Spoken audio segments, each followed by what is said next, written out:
ভারতের লোকসভা নির্বাচনকে নিয়ে বিরাজ করছে টানটান উত্তেজনা।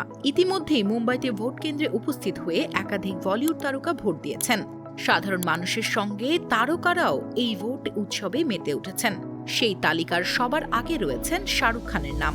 গত বছর শাহরুখ খান তার অভিনীত ব্লকবাস্টার সিনেমা জওয়ানের মাধ্যমে গণতন্ত্রের সবক দিয়েছেন, যেখানে ভোটাধিকার নিয়ে দারুণ সব সংলাপ মানুষের মন জয় করেছিল।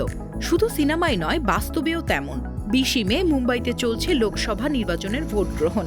এদিকে দুপুরে পুরো পরিবার নিয়ে ভোট কেন্দ্রে উপস্থিত হন কিং খান। সঙ্গে দেখা গেছে তার স্ত্রী গৌরী খান সহ তার সন্তানদেরকেও। সপরিবারেই বান্দ্রার বিশেষ ভোট কেন্দ্রে পৌঁছেছিলেন এই নায়ক। এমনকি খুদে আব্রামও বাবা এবং দাদা দাদির সঙ্গে ভোট কেন্দ্রে পৌঁছেছিলেন এবং নিজের ভোটাধিকার প্রয়োগ করেন বাদশাহ। অন্যদিকে বিচ্ছেদের গুঞ্জনের মধ্যে ভোট দিতে দেখা গেল রণবীর দীপিকাকে সাদা শুভ্র পোশাকে। অন্তঃসত্ত্বা অবস্থায়ও নিজের নাগরিক দায়িত্ব পালনে সচেতন ছিলেন দীপিকা পাডুকোন। স্বামী রণবীরের হাত ধরেই পালি হিলে ভোটদান করতে পৌঁছেছিলেন হবু মা। সাদা ওভারসাইজ শার্ট আর ডেনিমে দেখা মিলেছে দীপিকার। বলিউডে আরেক জনপ্রিয় অভিনেতা অক্ষয় কুমার কানাডার নাগরিক ছিলেন।